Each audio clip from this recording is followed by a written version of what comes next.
Justice جمال مندوخیل انہوں نے جو ریمارکس دی، انہوں نے کہا جی کہ میں آئینی بینچ میں شامل ہوں تو ہمیں کون سی مراد دی گئی ہیں۔ ہم روزانہ دو بینچ چلا رہے ہیں اور دو کیسز کی تیاری کر کے آتے ہیں، اور اس کے ساتھ ان کا یہ بھی کہنا تھا کہ آئینی بینچ میں بیٹھنا ہمارا مفاد ہے تو شامل نہ ہونے والے متاثر۔ السلام علیکم ناظرین، میں ہوں فیصل حکیم اور میرے ساتھ موجود ہیں جاوید سمرو۔ آج کے ویلاگ میں ہم بات کریں گے سپریم کورٹ کے حوالے سے۔ سپریم کورٹ کا ماحول جو ہے وہ گزشتہ چند دنوں سے کافی گرم دکھائی دیتا ہے۔ پہلے ایڈیشنل جو ان کے رجسٹرار تھے ان کو توہین عدالت کا نوٹس دیا گیا، پھر وہ توہین عدالت کا نوٹس آج واپس ہوا اور اس کے بعد معاملہ جو ہے وہ فل کورٹ کے لیے چیف جسٹس کو بھجوا دیا گیا، فائل وہاں پہ بھجوا دی گئی۔ جو ریمارکس آ رہے ہیں ججز کی طرف سے وہ بھی ایسے لگ رہا ہے کہ جیسے آپس میں جو تلخیاں ہیں وہ بڑھ رہی ہیں۔ جاوید سمرو، کیا ایسی صورتحال کیوں بنی اور جو ریمارکس آ رہے ہیں وہ بھی تلخیوں کی نشاندہی کرتے نظر آتے ہیں؟ دیکھیں فیصل، دوران سماعت ظاہر ہے جب عدالت کی طرف سے یا ججز کی طرف سے سوالات اٹھائے جاتے ہیں تو ان سوالات میں بظاہر تو یہ لگتا ہے کہ وہ کیس سے متعلق کوئی چیز محترم وکیل صاحب سے پوچھ رہے ہیں، لیکن جب بعد میں ہم دیکھتے ہیں ان تمام چیزوں کو دیکھتے ہیں اور کچھ ماضی قریب کی باتیں دیکھیں تو اس میں ایسا لگتا ہے کہ یہ سوالات نہیں بلکہ ججز کے اندر موجود جو تنازع ہے، چاہے وہ 26ویں آئینی ترمیم کے بعد خاص طور پر جب کریٹ ہوا ہے، اصل تنازع وہ ہے۔ اب یہ چونکہ ہمارے ناظرین کو پہلے ہی پتا ہوگا کہ جو ایڈیشنل رجسٹرار ہیں نظر عباس صاحب، ان کا جو معاملہ تھا وہ فکسیشن آف کیس ہے کہ مقرری سے شروع ہوا، اور پھر عدالت نے جب اس کیس کو سنا 2 سماعتیں ہوئیں، تیسری جب وہ ہٹا تو پھر ہٹا کے وہ مقدمہ جب آئینی بینچ کو لگایا گیا تو پھر یہ توہین عدالت کا ان کو نوٹس دیا گیا۔ اس نوٹس کے لیے انہوں نے انٹرا کورٹ اپیل کی، پھر انٹرا کورٹ اپیل میں 8 رکنی بینچ بنا جس نے بھی آج سماعت کی ہے، لیکن جو پہلی سماعت ہوئی ہے اس کے حوالے سے میں اگر آپ کو بتاؤں تو اس پہلی سماعت کے اندر پہلے تو ہو چکی تھی، محفوظ شدہ فیصلہ تھا، وہ محفوظ شدہ فیصلہ آج سنا دیا گیا۔ وہ نوٹس جو تھا ایڈیشنل رجسٹرار محترم نظر عباس صاحب کو، وہ عدالت نے وڈرا کر کے اس کو کہا کہ جی ٹھیک ہے، آپ کا قصور نہیں، یہ معاملہ جو ججز کمیٹی ہے جو مقدمات کی سماعت کے لیے مقرر کرتی ہے، قصور ان کا ہے، کیونکہ آئینی بینچ کی کمیٹی الگ ہے، ریگولر بینچ کے لیے کمیٹی الگ ہے۔ تو یہ معاملہ عدالت نے جسٹس منصور علی شاہ نے جو فیصلہ جاری کیا ہے اس کے اندر واضح طور پر کہا ہے کہ جی کہ مسئلہ وہاں سے ہے، لہٰذا یہ معاملہ فکسیشن کے حوالے سے جو مقدمات ہیں کہ اس کے کہاں مقرر ہونا ہے وہ چیف جسٹس کو بھیجتے ہیں تاکہ وہ اس معاملے کو ونس فار آل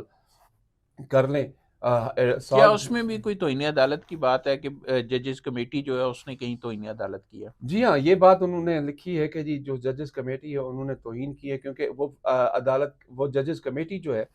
وہ کیس مقرر تو کر سکتی ہے، کیس واپس نہیں لے سکتی۔ تو اس بنیاد کے اوپر فل کورٹ کے لیے بھیجا گیا ہے معاملہ چیف جسٹس آف پاکستان محترم یحییٰ آفریدی صاحب کو کہ وہ اس چیز کو دیکھیں اور اس معاملے کو آگے لے کر چلیں اور دیکھیں کہ آخر یہ ہے کیا۔ اب اس پہ انٹرا کورٹ اپیل تھی جو پریویس آرڈر تھا عدالت کا، اس پریویس آرڈر کے اندر آج انٹرا کورٹ اپیل بھی جو ہے وہ نپٹا دی گئی ہے اس بنیاد پہ کہ چونکہ معاملہ اب تقریباً ختم ہو چکا ہے، لیکن اس کے اندر جو ریمارکس ہیں وہ بھی بڑے قابل غور تھے۔ اب جسٹس اطہر من اللہ کا وہاں اس بینچ کے اندر ہونا اور پھر وہاں ان کے سوالات، یہ بھی ایک ظاہر کرتا ہے کہ تنازع ہے، لیکن اس نظر عباس صاحب کے جو توہین عدالت میں محفوظ شدہ فیصلہ تھا اس کے پیچھے ہونے سے پہلے بڑی باتیں کی گئیں کہ پتہ نہیں کیا فیصلہ آئے گا، جسٹس منصور علی شاہ کیا کر دیں گے، اور اتنی ہائپ کریٹ کی گئی تھی کہ یہ پتہ نہیں کہاں سے کدھر معاملہ لے جائیں گے اور وہ 26ویں آئینی ترمیم کو نہیں مانیں گے، وہ 26ویں آئینی ترمیم کے بعد پیدا شدہ صورتحال کا فائدہ، لیکن ہم نے تو دیکھا کہ انہوں نے کچھ بھی نہیں کیا۔ نظر عباس صاحب کو انہوں نے چھوڑ دیا، اور آپ کو میں بتاؤں اپنے ناظرین کو کہ نظر عباس صاحب 1 مہینے کے بعد تقریباً 40 سال سپریم کورٹ کو میں نوکری کرنے کے بعد وہ ریٹائر ہو رہے ہیں، اور آخر میں آ کر یہ چیز کرنا یہ سمجھ سے بالا تر تھی۔ اور دوسری چیز میں اپنے ناظرین کو بتاؤں کہ اس میں جو اہم چیز جو مجھے نظر آئی ذاتی طور پہ آبزرویشن تھی کہ جو سپریم کورٹ کے ملازمین ہیں ان کے اندر بھی بہت زیادہ پریشانی نہ دکھائی دی کہ یار یہ کیا ہے، ساری زندگی دینے کے بعد اگر ہمیں آخر میں اس طرح کے توہین عدالت کے نوٹس ملیں گے تو آخر پھر ہوگا کیا۔ تو یہ ساری چیزیں اگر ہم سامنے دیکھتے ہیں تو پھر یہ تنازع ہمیں کم ہوتا ہوا نہیں بڑھ کے بلکہ اور بڑھتا ہوا جسٹس نظر آ رہا ہے۔ مندوخیل جو ہیں ان کی طرف سے بھی جو ہے جمال مندوخیل ان کی طرف سے بھی بڑے جو ہے وہ نہیں، وہ ریمارکس آپ ہم نے تھوڑا سا میں آپ کو کلیئر کروں، وہ جو معاملہ ہے وہ 26ویں آئینی ترمیم کا ہے۔ یہ فیصلہ سنا دیا گیا، اس کے فوری بعد 7 والے بینچ کے اندر بینچ نمبر 3 میں آئینی بینچ بیٹھا تھا، اس کے سامنے 26ویں آئینی ترمیم کی درخواستیں تقریباً 22 ان کے اوپر سماعت کی، جس میں جسٹس امین الدین خان تھے، justice Jamal Khan Mandokhel, justice Muhammad Ali Mazhar and محترمہ عائشہ ملک صاحبہ، جج صاحبہ، حسن نظر رضوی، مسرت ہلالی صاحبہ، جسٹس نعیم اختر افغان اور جسٹس شاہد بلال حسن تھے۔ اب ان 22 درخواستوں پہ تو فی الحال عدالت نے تمام فریقین کو نوٹس کر دیا ہے، لیکن جو انٹرسٹنگ چیز ہے وہ یہ ہے کہ عدالت میں جو بینچ کی ممبر ہیں، فاضل ممبر جسٹس عائشہ ملک صاحبہ، انہوں نے اپنے آپ کو الگ کر دیا ہے کہ یہ کیس میں آگے سے نہیں سنوں گی، کیونکہ یہ بات ایسی ہے جس کے اندر یہ تمام جو کیورسٹی کریٹ ہوئی ہے، ساری سچویشن کریٹ ہوئی ہے وہ اس آئینی ترمیم کے بارے میں۔ اب اگر اس آئینی ترمیم کے کیس کی سماعت کا ذکر کریں ہم اپنے میں، کیونکہ وہاں موجود تھا، تو وکلا جیسے ہی کیس شروع ہوا تو وکلا نے 22 کے 22 درخواست گزاروں کے وکلا روسٹم پر آئے اور انہوں نے یکمشت یہ سمجھ لیں، یکمشت میں اس لیے کہہ رہا ہوں کہ اگر ہم اس کو ڈیفائن کریں گے آہستہ آہستہ تو پھر بات لمبی ہو جائے گی، لیکن بات انہوں نے ایک ہی کی کہ جی یہ معاملہ چونکہ اہم ہے تو اس معاملے کے اوپر فل کورٹ بنا لی جائے، جس پر عدالت کی جانب سے ریمارکس دیے گئے کہ جی یہ اچھا بنا تو لیتے لیکن ہوگا کیا۔ پھر کچھ لوگوں نے کہا کہ جی اس چیز کے اوپر آپ آئینی کورٹ یہ بیٹھا ہوا ہے تو یہ بھی تقریباً فل کورٹ ہے، آٹھ ججز ہیں اس میں۔ تو جب اس قسم کی باتیں ہوئیں تو عدالت نے فی الحال ان سے کہا کہ جی آپ جو میرٹ ہے ان درخواستوں کی، جو درخواست گزار کا وکیل میرٹ پہ اس پہ دلائل دینا چاہتا ہے وہ ایک طرف ہو جائیں، اور جو نہیں دینا چاہتے فل کورٹ کے حق میں وہ ایک طرف ہو جائیں۔ پھر ہم نے دیکھا کہ وکلا جو ہے وہ ایک ساتھ پھر وہ اس مطالبے سے تھوڑا سا ہٹتے ہوئے ہمیں نظر آئے کہ جی فل کورٹ بنائی جائے۔ پھر عدالت نے ان کی یہ درخواست اصل میں آفیشلی تو مسترد نہیں کی، لیکن اس کے اندر آرڈر میں کچھ نہیں لکھا کہ کیا کرنا ہے اس کیس کے اندر، فل کورٹ بننا ہے یا نہیں بننا، لیکن بظاہر یہی نظر آ رہا ہے پراما فشائی کہ یہ چیز جو فل کورٹ کی ڈیمانڈ تھی وکلا کی جانب سے وہ عدالت نے ایکسیپٹ نہیں کی۔ لیکن جو ریمارکس دیے جسٹس جمال مندوخیل نے کہ جس طرح توہین عدالت کا مرتکب قرار دیا گیا، میں کمیٹی اجلاس میں نہیں جاؤں گا، اس نے بہت ہائپ کریٹ کی آج کی جو تمام سپریم کورٹ کی کارروائی تھی اس حوالے سے، اور بڑے اس پہ تبصرے بھی کیے جا رہے ہیں۔ لیکن جمال مندوخیل صاحب نے تو ایک چیز پوچھی ہے، اب اس چیز پوچھنے کو آپ کوئی بھی اپنا پہلو دے دیں، اس پہ کوئی بھی تبصرہ کریں، وہ الگ چیز ہے، لیکن جو سب سے اہم چیز اس کے علاوہ بھی تھی جو میری نظر میں ہے، میرے ناظرین کو شاید وہ نہ پہنچی ہو، وہ یہ تھی جو درخواست گزار کے وکلا تھے انہوں نے یہ بتایا کہ جی جو ترمیم پاس ہوئی تھی وہ ترمیم پاس کرنے کے لیے جو مجوزہ ممبرز چاہیے ہوتے ہیں ترمیم کے لیے، وہ وہاں نہ سینٹ میں نہ قومی اسمبلی میں عجلت میں پاس کر کے یہ بل آگے کر دیا گیا ہے۔ خاص طور پہ سنی اطاعت کونسل والوں کی ایک درخواست تھی، ان کے وکیل نے کہا کہ یہ آرٹیکل 239 کی خلاف ورزی ہے اور اس کے اندر ووٹنگ پراپر نہیں کی گئی، جس پر عدالت کی جانب سے ان سے پوچھا گیا جسٹس محمد علی مظہر صاحب کی طرف سے کہ جی آپ بتائیں کہ سینٹ کے جو اندر کے پی کے 11 سینیٹرز ہیں کیا وہ تھے نہیں تھے۔ جسٹس عائشہ ملک نے پھر اس سوال کو ریپیٹ کیا، پھر اس میں وکیل نے بتایا کہ جی کیونکہ کے پی کے سینیٹرز نہیں ہیں تو لہٰذا یہ ترمیم قانونی طور پر بنتی نہیں، لیکن پاس کر دی گئی ہے۔ کے پی کے سینیٹرز موجود نہیں تھے؟ نہیں، وہ ایوان کے اندر تو ابھی بھی سینٹ کے الیکشنز نہیں ہوئے نا، کے پی کے جو ممبر نہیں، کے پی کے آدھے سینیٹرز تو موجود ہیں۔ ہاں، باقی جو یہ تو نہیں کہہ سکتے ہیں آپ جن کے الیکشن نہیں ہوئے، آپ مجھے تھوڑا سا یہ سمجھا دیں، کئی دفعہ یہ ہوتا ہے کہ قومی اسمبلی سے ایک بل منظور ہو رہا ہے، اس میں 8 یا 10 یا 15 سیٹیں مثال کے طور پر خالی ہیں۔ نہیں، آپ دیکھیں اس چیز کو یوں سمجھیں نا کہ ہاؤس پورا نہیں ہے، ان کا یہ موقف تھا وکیل کا جو سنی اطاعت کونسل کے ہے،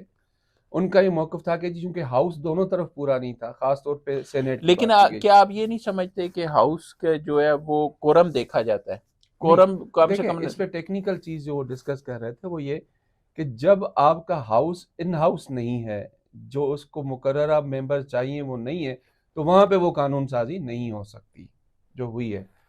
ابھی عدالت کو دیکھنا ہے آگے جا کے، نوٹس تو جاری ہو چکے، جسٹس عائشہ بھی اس کیس سے الگ ہو گئی، تو اب آگے جا کے 3 ہفتے بعد جب دوبارہ سماعت ہوگی اس میں دیکھا جائے گا کہ آیا اس کیس کو کہاں سے کس طرح سے آگے آرگیومنٹ سنے جائیں. اور میرے پاس جو اس وقت کاز لسٹ ہے اس میں آپ کو بتاؤں کہ تقریباً 22 درخواستیں ہیں. اس میں کراچی بار، فیڈریشن آف پاکستان، اس کے علاوہ بہت سے ان کے فیڈریشن کے خلاف ہے. اس میں بہت سے لوگ ہیں اس کے اندر جن لوگوں نے اس معاملے میں، جماعت اسلامی بھی ہے کہ 26ویں آئینی ترمیم درست نہیں ہے. لیکن جو اصل چیز ہے وہ یہ ہے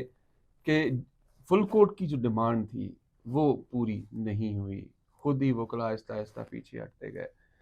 لیکن چونکہ وکیلوں کا کام ہے بولنا اور محترم ججز کا کام ہے سننا، تو ایک وکیل ہیں فیصل صدیقی صاحب، انہوں نے آواز ایک لقمہ دیا نا آخر میں کہ جناب آج کا دن تاریخ میں اس لیے اہم ہے کہ جو مغل فرما روا تھے اس وقت بہادر شاہ ظفر، ان کے خلاف انگریزوں نے جو آج کے دن جو ہے وہ انہوں نے ان کے خلاف ہائی ٹریزن کے اندر مقدمہ اور ٹرائل شروع کیا تھا. تو اس پر جسٹس جمال مندوخیل نے ان کو کہا کہ جناب آپ تو آج پڑھی لکھی باتیں کر رہے ہیں، ٹھیک ہے. تو اب یہ جملہ اس لیے انہوں نے کہا کہ شاید وہ یہ کہنا چاہتے ہوں کہ جی آج ملک کے اندر اس آئینی بینچ کا جو ہے وہ ٹرائل شروع ہو رہا ہے. کیونکہ سوشل میڈیا کے اندر تو بلا تفریق لوگ کمنٹ کرتے ہیں، ان کسی کو سمجھ ہی نہیں آتی کہ اگر چیز ہے کیا. تو اس صورتحال کے بعد یہ جو ہے معاملہ آگے چلا گیا اور مختلف وکلا کے مختلف تھے آرگیومنٹس کے جی ہم نے اس چیز کو نہیں دیکھنا. لیکن عدالت نے اپنا بڑا گریس کا مظاہرہ کرتے ہوئے کہا ٹھیک ہے جی ابھی چونکہ آپ ابتدائیہ سماعت ہے تو اس میں ہم نوٹس جاری کرتے ہیں، آگے بعد میں اس معاملے کو سنیں گے. جسٹس مندوخیل نے جو جمال مندوخیل ہیں انہوں نے جو ریمارکس دی، انہوں نے کہا جی کہ میں آئینی بینچ میں جو ہے وہ شامل ہوں تو ہمیں کون سی مراد دی گئی ہیں. ہم روزانہ 2 بینچ چلا رہے ہیں اور 2 کیسز کی تیاری کر کے آتے ہیں، اور اس کے ساتھ ان کا یہ بھی کہنا تھا کہ آئینی بینچ میں بیٹھنا ہمارا مفاد ہے تو شامل نہ ہونے والے متاثرین ہوں گے. یہ ریمارکس تھے ان کے. اور جو جس طرح توہین عدالت کا مرتکب ٹھہرایا گیا، آئندہ ججز کمیٹی کے اجلاس میں میں نہیں جاؤں گا. اس ساری صورتحال کے پیچھے کون سی کہانی ہے؟ دیکھیں اصل کہانی تو 26ویں آئینی ترمیم سے شروع ہوئی نا، چونکہ آئینی بینچ تو 26ویں آئینی ترمیم کی وجہ سے بنا. اب جو جسٹس منصور علی شاہ صاحب کے ساتھ جو ان کے لائک مائنڈڈ محترم ججز ہیں وہ یہ 26ویں آئینی ترمیم نہیں چاہتے، کیونکہ ان کی نظر میں شاید یہ جو سپریم کورٹ کے اندر جو صورتحال ہے اس کے اندر حکومت کی جانب سے کوشش کی جائے کہ ججز کو آپس میں لڑا کر ان کا اپنا مفاد حاصل کیا جائے. لیکن باقی جو ججز ہیں جن آئینی ترمیم کے بعد جو آئینی بینچ کے اندر کام کر رہے ہیں، ظاہر ہے وہ آئین کو فالو کر رہے ہیں، وہ کسی شخص کے ڈائریکشنز کو، کسی شخص کے ڈیمانڈز کو فالو نہیں کر رہے ہیں. بھائی آئین نے ان کو یہ کرنے کا کام موقع دیا ہے تو وہ کر رہے ہیں، اگر نہیں کریں گے تو آئین کی خلاف ورزی ہے. پھر ان کے خلاف آرٹیکل 6 تک کی بات چلی جائے گی، جی آئینی محترم ججز ہیں آئینی بینچ کے جو بنائے گئے ہیں، بے شک آپ کی نظر میں، اب وہ درخواست گزاروں کی نظر میں وہ غلط ہے، لیکن اس وقت ان فیلڈ ہے، وہ شکیں ان فیلڈ ہیں ہمارے پاکستان میں. جب ایک قانون اور آئین کی شکیں ان فیلڈ ہیں تو اس پر تو عمل کرنا ہمیں لازمی ہے جب تک وہ انڈو نہیں ہوتے. اب وہ انڈو ہوئے نہیں تو آئینی بینچ کس طرح سے اپنا صورتحال چینج کرے. تو یہ جو صورتحال بنی ہے اس صورتحال کی وجہ سے ایک جو جسٹس منصور علی شاہ کے صاحب کے ساتھ جو لائک مائنڈڈ ہیں وہ سمجھتے ہیں جی یہ بینچ غلط ہے، یہ سمجھتے ہیں کہ جی ہم غلط بھی ہیں یا صحیح بھی ہیں یا جو بھی ہیں، تو ہم اپنا کام آئین کے مطابق کر رہے ہیں. اور آج یہ ریمارکس ایک اور بھی دی ہے اگر آپ کو، انہوں نے کہا کہ جی جو ترامیم کا معاملہ ہے وہ سپریم کورٹ کا تو نہیں ہے، سپریم کورٹ ترمیم نہیں کر سکتی. اگر آپ نے ترمیم کرنی ہے پارلیمنٹ کے فورم پہ چلے جائیں، وہاں پہ آپ جا کر دیکھیں. اختر مینگل صاحب کے جو 2 ووٹ ہے، یاد ہے اس دن ان کے ایک سینیٹر کا ہوا تھا 2 ووٹ کا، وہ بھی ذکر ہوا وہاں پہ کہ جی انہوں نے ان کے وجہ سے صورتحال بھی یہ کہاں سے کہاں تک پہنچی. تو ان چیزوں کو جب ہم دیکھتے ہیں تو ایک کلیئر لائن جو ہے کہ ایک کچھ حصہ جو ہے ایک طرف ہے محترم ججز کا، کچھ حصہ جو ہے وہ ایک طرف ہے. لیکن جب ہم اوورآل آ کے دیکھتے ہیں تو جو ججز آئین پر عمل درآمد کر رہے ہیں وہ چاہے دل سے کر رہے ہوں یا بے دل طریقے سے کر رہے ہوں، لیکن وہ آئین کو فالو کر رہے ہیں. اس کے رزلٹ آپ دیکھیں، اور ہونا بھی یہی چاہیے. آئین آپ دیکھیں مجھے پسند ہو یا نہ ہو، آپ کو Yes. پسند ہو یا نہ ہو وہ شک، لیکن چونکہ آپ ایک ادارے میں بیٹھے ہوئے جج ہیں، آپ نے ذمہ داریاں نبھانی ہیں تو آپ آئین کو سامنے رکھیں گے نا. بے شک آپ سمجھ رہے ہو یا میں سمجھ رہا ہوں یا آپ سمجھ رہے ہو جی وہ غلط ترمیم ہے، لیکن جب تک وہ انڈو نہیں ہوتی تو وہ اس چیز کو چھوڑ نہیں سکتے. یہ چیز ٹھیک ہے، بالکل آپ کی بات ٹھیک ہے کہ پارلیمنٹ کا کام ہے قانون بنانا اور اس پر ظاہر ہے عمل درآمد کرنا تمام اداروں پہ تمام فرض ہے. اداروں کو جو ہے وہ عمل درآمد پابندی ہے، کرنا ہوتا پابندی ہے. ہے. اس حوالے سے فیصلہ کہ 26ویں آئینوی ترمیم کے حوالے سے کیا فیصلہ ہوتا ہے یہ تو بات کی بات ہے، لیکن اس وقت وہ آئین کا حصہ ہے اور اس پر اس پہ تمام عمل کرنا ہے، اداروں کو چاہے عمل پسند ہو یا کرنا نہ ہے، ہو. چاہے پسند ہو یا نہ پسند ہو. جو صورتحال ابھی نظر آ رہی ہے، ایک واضح جو ہے وہ ڈویژن نظر آ رہی ہے. ڈویژن ہے. اسی دوران جو ہے وہ جوڈیشل کمیشن کا اجلاس بھی آئندہ ماہ ہونے جا رہا ہے، تو کیا اس سے صورتحال کوئی تبدیل ہوتی نظر آتی ہے یا نہیں؟ جوڈیشل کمیشن کا اجلاس آنے سے وہ ہائی کورٹس میں کے اندر ہیں، اس کا کوئی اس پہ میری نظر میں تو نہیں کوئی اثر پڑتا اس ساری سچویشن میں، کیونکہ وہاں پہ بھی کچھ ایسی صورتحال بنی کہ کچھ سینئر پیونی ججز نے وہاں پہ تھوڑا سا کہا کہ اس طرح سے نہیں، اپنا موقف الگ اپنایا، تو ظاہر ہے وہاں پہ بھی تو سیٹس خالی ہیں، وہ پر کرنی ہے. جوڈیشل کمیشن کا کام صرف ججز کو اپوائنٹ کرنا ہے، اس کے علاوہ وہاں ان کا کسی کام میں عمل دخل وہ نہیں کر سکتے. اب انہوں نے بلایا ہے تو وہ کر رہے ہیں. ابھی دیکھیں 2-3 دن پہلے سندھ ہائی کورٹ کے 12 ججز کو اپوائنٹ کیا گیا. اب 1 فروری کو جوڈیشل کمیشن کا اجلاس ہے، اس کے اندر پشاور ہائی کورٹ کے ججز ہیں،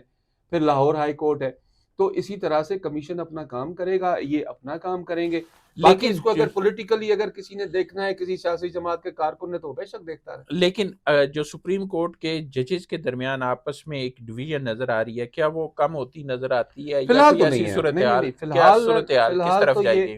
فی الحال تو یہ چیز مجھے نظر نہیں آ رہی کہ یہ کوئی ڈویژن ہے وہ کم ہوگی